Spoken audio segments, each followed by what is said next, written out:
Ondas de tinta, por Elic Troconis.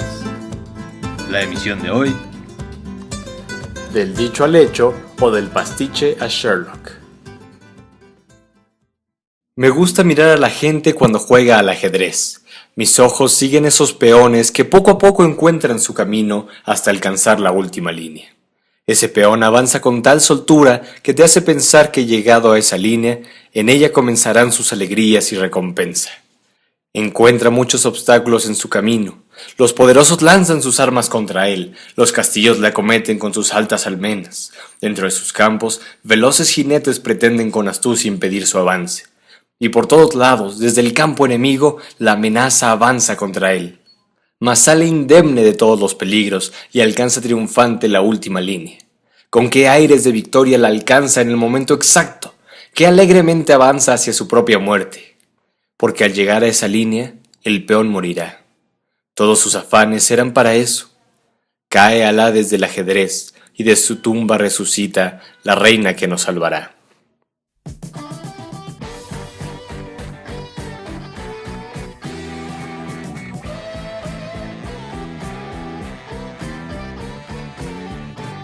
Lo que escuchamos es un poema del autor griego Constantino Cavafis.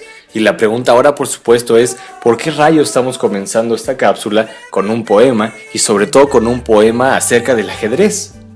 Esto irá haciendo sentido conforme vayamos avanzando. Hay un texto que seguramente recordarán porque ya lo hemos nombrado en más de una ocasión. Se trata de Los crímenes de la calle Mohawk. ¿De quién? De nadie menos que de Edgar Allan Poe. Al principio, justo en los primeros párrafos, podemos encontrar una descripción que ofrece el narrador acerca de ciertas cualidades intelectuales. En estas líneas, el narrador nos habla en particular de dos juegos de mesa, del ajedrez y de las damas. Él declara que al ajedrez se le atribuyen muchas características que realmente no posee. Se pregunta cuáles son los juegos que realmente están vinculados con el intelecto, con la perspicacia y con la penetración intelectual. Él dice que el ajedrez no es un juego realmente para gente brillante, que lo gane simplemente quien es más agudo, sino que es un juego de concentración, un juego en el que cualquier descuido hace perder el juego. Él lo dice de esta manera: en 9 casos de cada 10 triunfa el ganador concentrado y no el más penetrante. Él habla de que hay diversas jugadas, de que las fichas se mueven de manera diferente y que hay que estar concentrado en cada uno de los movimientos. Perder la concentración un segundo puede costar el juego, pero no es un juego en el que realmente se necesiten otras dotes intelectuales. Sin embargo, continúa explicando el narrador, en las damas la cosa cambia. En las damas sucede lo siguiente, dicho en sus propias palabras: el analista penetra en el espíritu de su oponente, se identifica con él y con frecuencia alcanza a ver de una sola ojeada el único método, a veces absurdamente sencillo, por el cual puede provocar un error o precipitar a un falso cálculo. Estas son las impresiones del narrador de Los crímenes de la calle Mohawk, descartando por lo tanto el ajedrez como un juego que realmente requiera agudeza mental, solo concentración, lo repetimos. Esto se aplicará muy bien a Auguste Dupin, quien, como lo sabemos, protagoniza los relatos policíacos de Edgar Allan Poe. ¿Qué diría al respecto Sherlock Holmes, otro detective del que ya hemos hablado con anterioridad y del que seguiremos hablando durante esta emisión? ¿Qué diría acerca de ello? ¿Estaría de acuerdo o no? No lo sabemos en realidad, no hay manera de preguntárselo a este personaje ficticio, pero lo que sí tenemos por cierto es que no el Sherlock Holmes de Arthur Conan Doyle, pero sí otro Sherlock Holmes disfrutaba jugar y resolver problemas del ajedrez. ¿Cómo sabemos esto y a qué nos referimos cuando estamos hablando de otro Sherlock Holmes? En la ocasión pasada hablamos de un término en particular que puede sonar extraño: los pastiches. ¿Qué es un pastiche?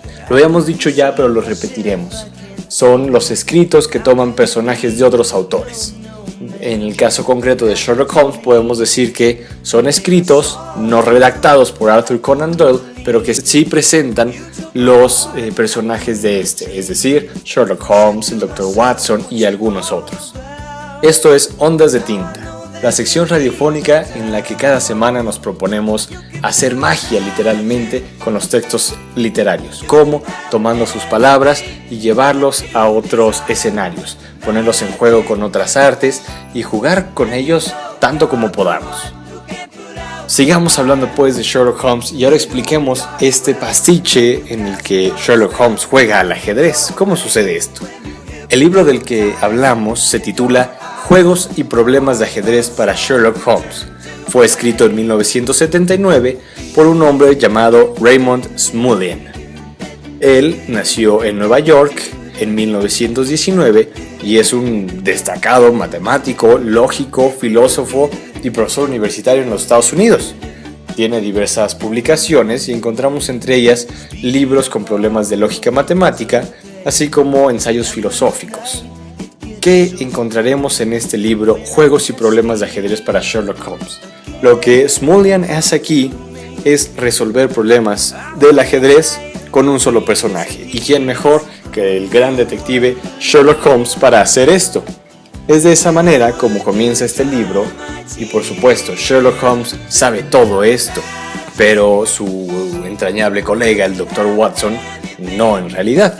En las primeras páginas, Sherlock Holmes le explica a Watson su fascinación por el ajedrez, diciéndole que no es solo un juego, que es algo más. Leemos lo siguiente. Existen algunas situaciones en el ajedrez, Watson, que desafían la mente analítica con tanta intensidad como cualquier otra en la vida real. Es más, las he hallado muy valiosas para desarrollar esos poderes de pura deducción que son esenciales para desenvolverse en situaciones de la vida real.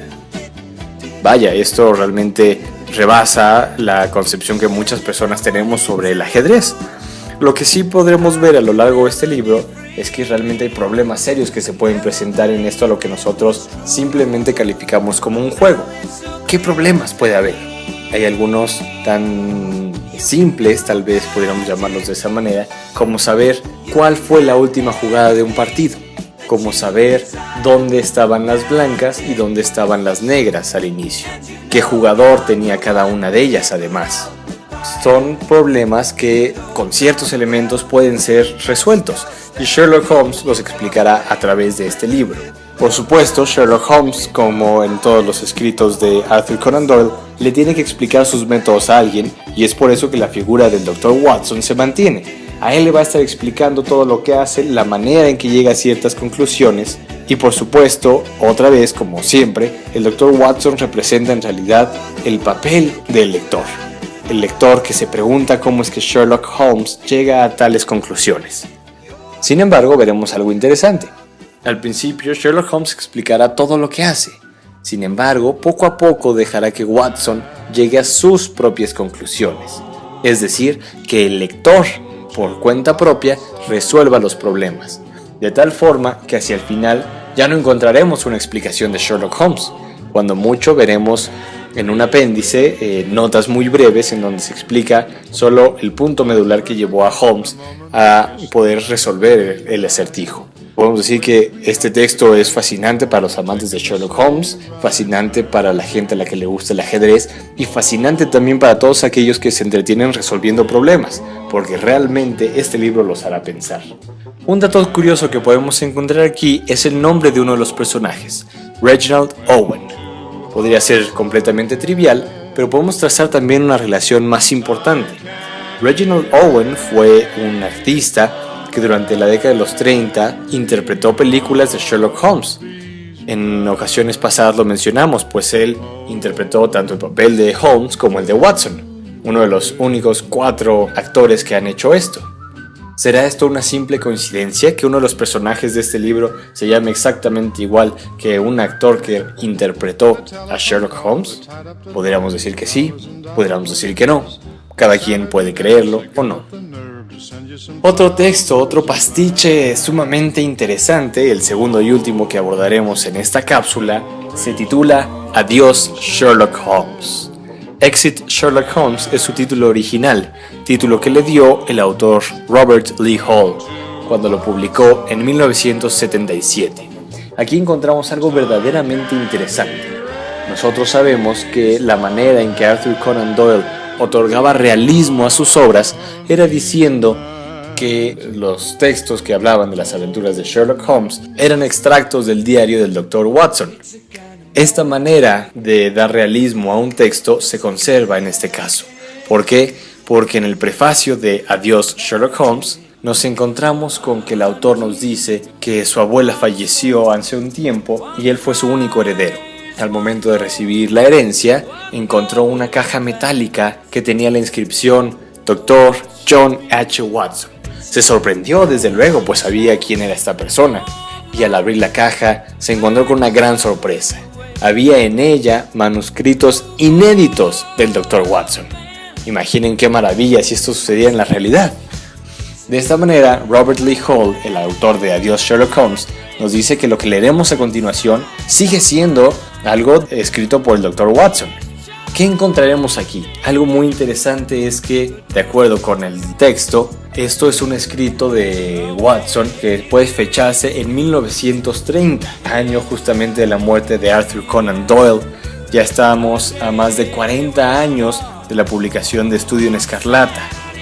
Y nos encontramos con un Dr. Watson que está en un hospital y que está recordando un caso que jamás narró.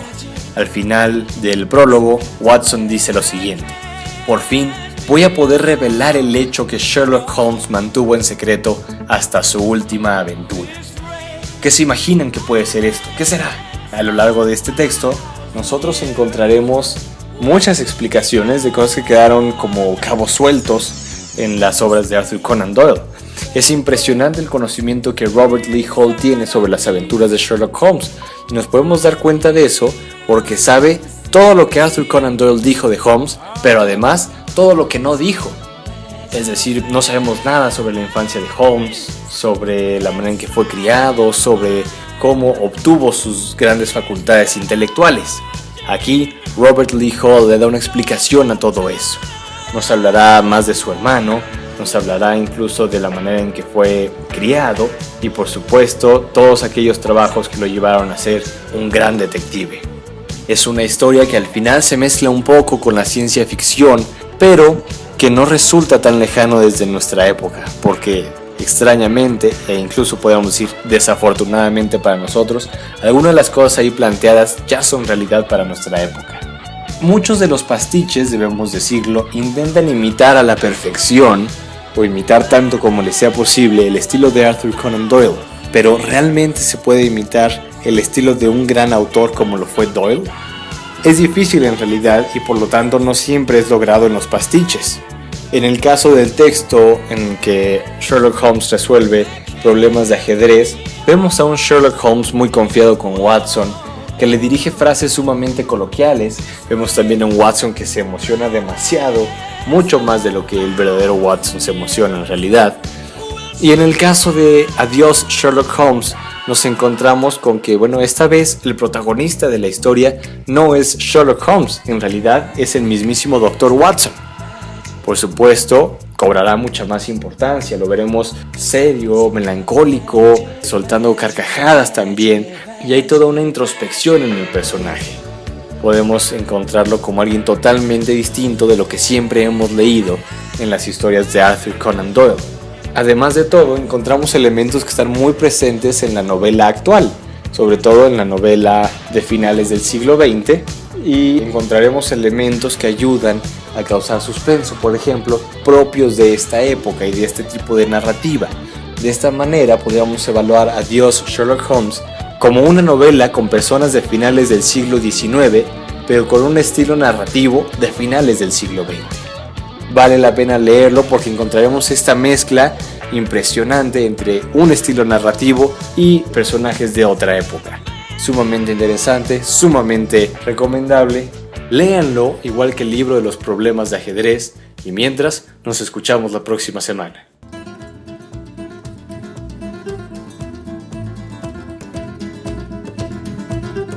Esto fue Ondas de Tinta por Electroconis.